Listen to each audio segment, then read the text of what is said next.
What happens if you wake up in the morning and you understand the state of the world as it is right now? What could that data enable? How could people make smarter decisions? How could, for example, a farmer get better yield on his or her crops? How could somebody help disaster response? How can we use satellites to help humanity? That, in many ways, was the underlying thesis of doing Planet Labs, was to get data into the hands of people that could enable us to make smarter responses to that. Planet Labs set out with the mission to photograph the entire Earth every day. And they thought, how are we going to do this? They said, let's build our own satellite.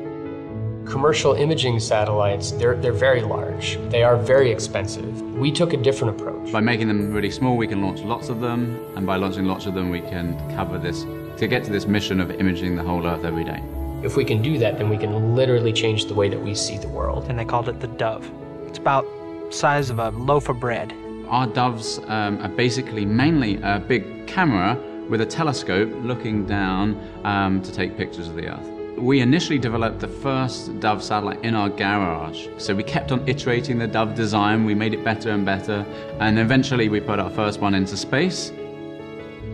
We had no idea what the quality would be like. I mean, we didn't know if it was going to work. But we got an image down and it was so beautiful that we knew at that point we could make this technology work.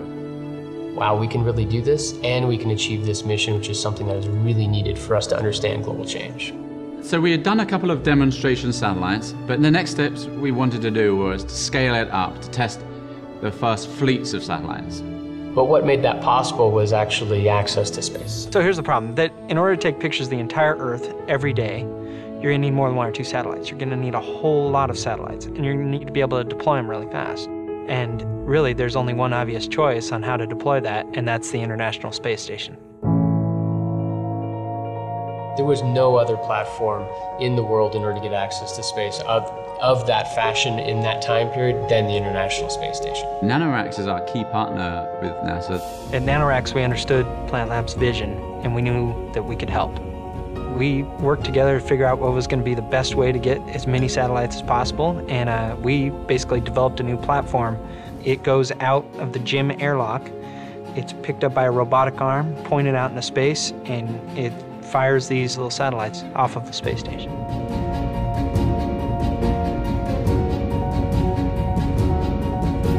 They were able to secure 28 of our satellites to be launched from the International Space Station, and that was known as Flock 1, our first constellation. This opened up the whole world to satellite developers, people that could put things into orbit fast. We now deploy these on a regular basis from the International Space Station. And now today, we're able to operate the largest fleet of Earth imaging satellites in human history.